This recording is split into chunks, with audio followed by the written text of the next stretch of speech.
Well, here we go again today, folks. Out barn finding. Stumbled across this old pickup truck and whatever's underneath that tarp. No, just kidding. It's already June where I live in America.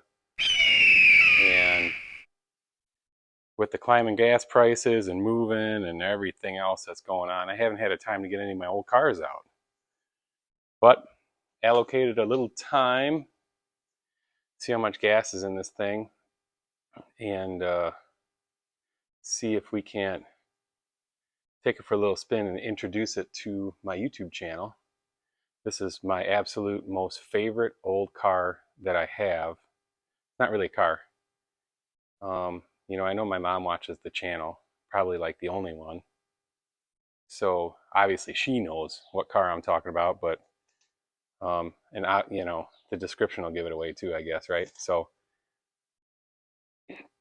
let's see if we can wake her up from her little slumber here, shuffle some stuff around, and take this old gal for a spin.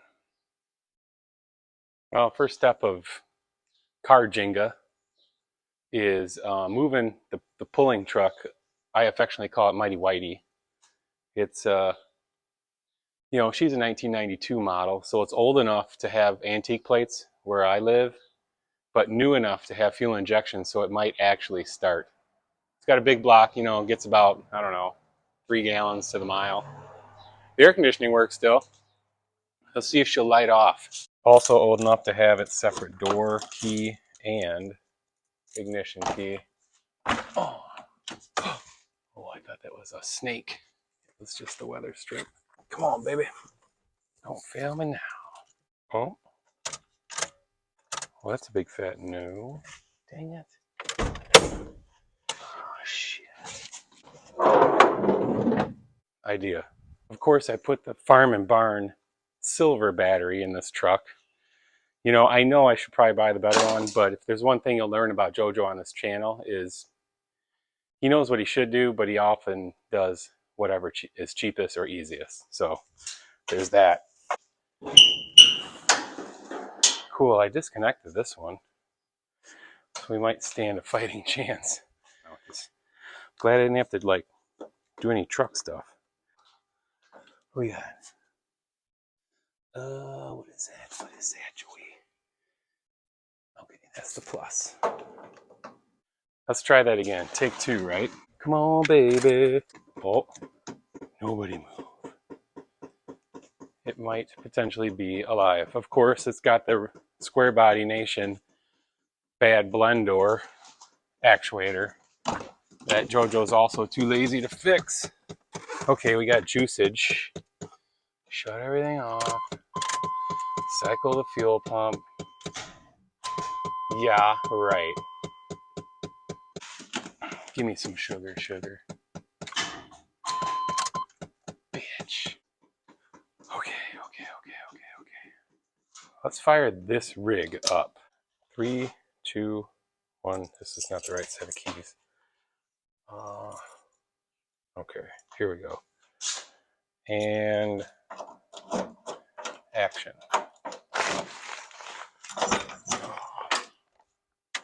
Got a dome light. Got tarpage.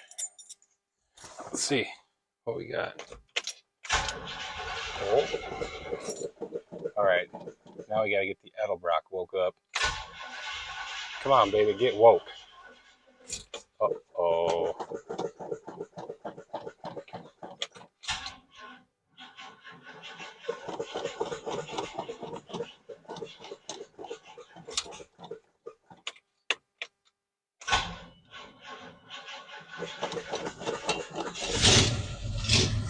Yes!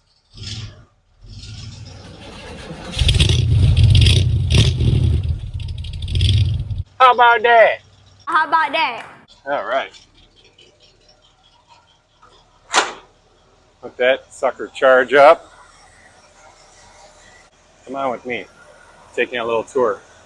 Oh yeah, you got the chrome valve or chrome air cleaner. So, you know, it's wound for sound. Edelbrock.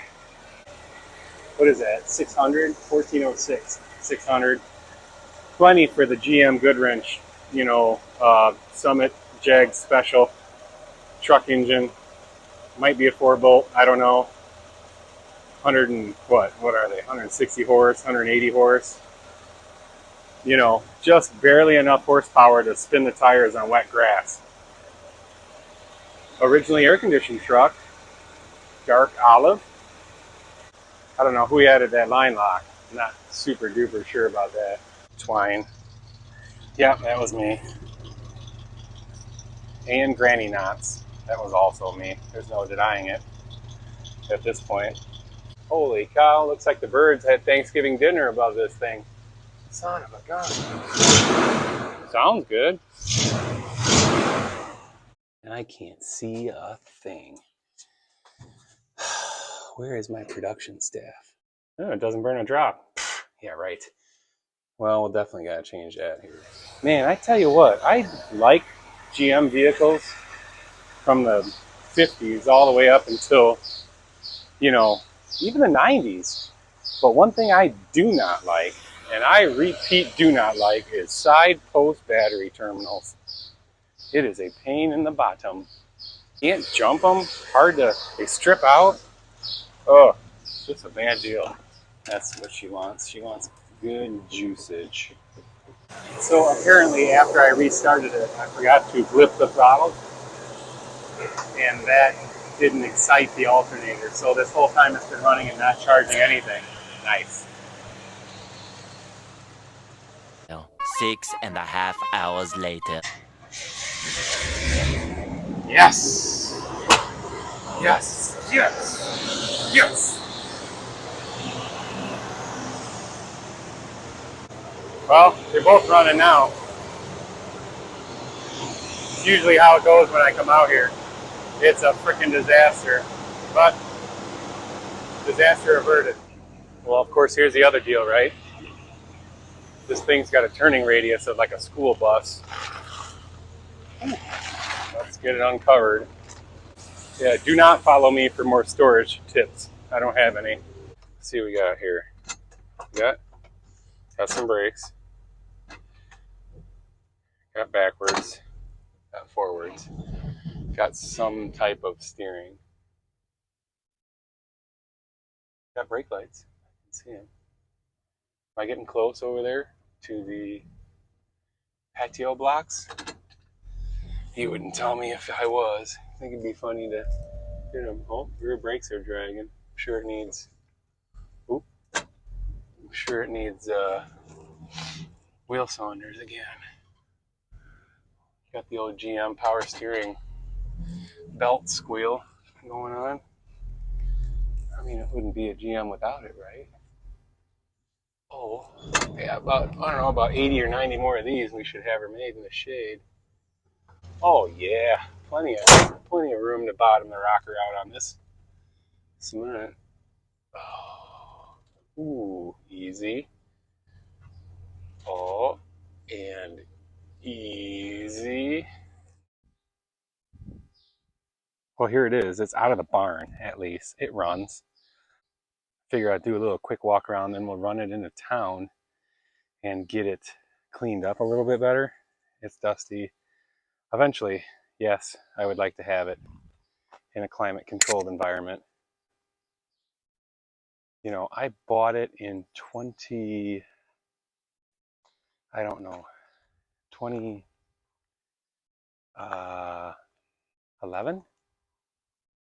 2012, I think. And I hit several stops of the Power Tour in 2014. So that's the last time it really got any real like miles put on it or love or preparation. I had a transmission leak a couple years ago when it was in storage, you know, the old speedometer drive deal. And then when that happened, I took the opportunity to recalibrate the speedo gear and get the speedometer working again. So that worked out pretty well. Had to get in there anyway. It's had a front end put on it as far as like sheet metal, at least front fenders. It came from the guy I got it from, bought it on the like sit down legitimate big Google machine, like a computer or whatever, on eBay. Flew out to California, picked it up, drove it home, and somewhere along the way, he, or soon after that, he had to put an engine in it. So he bought that, truck replacement engine, the GM Goodwrench Special, 160 horse. Can't spin them on wet grass. We'll look at the inside real quick. We're going. It's a quad cab. No, not quite. If you look carefully here, it's a 3-door. All 67 through 72 Suburbans had the 3-door deal going on. I guess they didn't want the shorties getting out on the street side. I put the rally wheels and tires on it. It had like Boyd Coddington wheels, like 1992s or something. Yeah, I took it on the power tour on 2014. Of course, I didn't long haul it.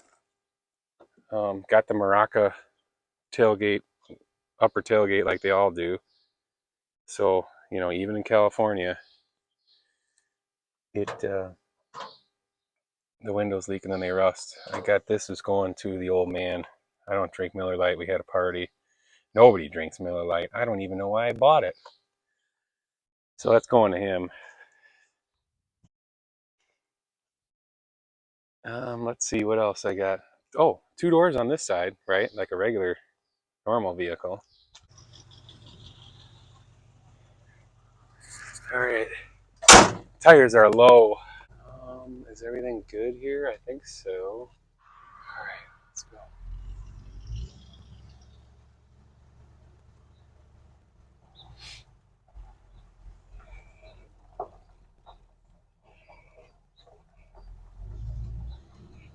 Easy does it. Good temp. Good oil pressure. Second gear, third gear. I think it's got 350 transmission, right? That's all the gears it's got. What's it got for a rear end? 308 maybe? I think I wrote it down. Had to do some like math story problems or whatever in my head when I fixed the speedometer with like tire circumference or diameter or pi r or whatever, and like I don't know, country mile versus like a city mile. It was a lot of stuff. Would I like to LS swap this truck? Yes. Do I have most of the stuff to do it? Yes. Are you asking yourself, Jojo, what are you waiting for? Well, I guess the best answer to that question would be like motivation, and I'm waiting for motivation or an epiphany, or that's it. I don't know. It's not that hard, right? It's just some wires, some wire nuts, butt splices, the engine, the transmission. It's not that hard. I know what you're saying. You're yelling at your TV or your, pocket Google machine or your other electronic device. Jojo, just do it. Just do it, Nike, right? Not a sponsor. I know. I am really not looking forward to putting gas in this thing. This old girl's thirsty. Even with the 600 carburetor, it's got mechanical secondaries. Just like an Edelbrock you go buy from O'Reilly's. Not a sponsor. But yeah, those mechanical secondaries will suck down the gas. OPEC loves my old Suburban. What do we got here? People are still buying gas. Gosh, you would have thought with $4.94 a gallon, everybody would have just rushed out and bought an electric car, right? Isn't that what the rub is? Yeah, right. Put a little push water in this rig. I think we're going 87. Oh, please restart, you stinker. Oh, please restart. You stinker. Well, that was depressing. It's 18-gallon tank. So I got a car wash as well. I was gonna hand wash it, or like at the spray and wash in town, but I forgot all the quarters. They bring my chamois though. Chamos or whatever. Oh, thank goodness it started. All right, let's go get soaked because this thing leaks like a sieve. Oh, it's coming in on Joey. Oh gosh, it's coming around again. JoJo's gonna get the wet. Oh, right on down the line. Dang it. Oh, all right. This is where it gets really noisy. The stainless trim rattles like you would not believe. Holy cow. You feel the wind coming up through the dash. That's where it gets rattly. It starts shaking that trim, you know what I mean? See it in the rearview mirror? Oh, of course I got a freaking Kia. Some soccer mom right up my cornhole. All right, well, let's pull over to this garbage can, throw away the empties, and see how we did. All right. Hey, man, not bad, huh? It got most of the poo-poos off. This always was my favorite car wash. You know, the one I didn't have to do myself, right? But yeah, you know, not a bad looking rig, man. All cleaned up. Obviously, it's been painted in the 90s because I think every SUV in the 90s had a forest green option. So they just choose your make, model, and choose, just go down the chart to your favorite forest green and paint the Suburban that color. Probably Earl Scheib or whatever. They clear coated it though. Yeah. All right, cool. Let's cruise. Okay, well, let's go. Ooh, nice little shifty shift. Right there, crisp. Oh, all right. So back in my old neighborhood, I'd have to leave the house to make it to work. I started work at 6 o'clock, right? First shift starts. I'd have to leave the house at like, I don't know, 5:15, 20 after at the latest. I would rip this sucker, leave the neighborhood. It's a little special JoJo wake-up call for all the early birds. I'd wake up the roosters with the pipes. I'm sure they weren't sad to see me go. Talk about another project. Freaking frack. You have arrived at your destination. All right. This is overdue. I'm sure of it. Oh. Well, let's go see what's what.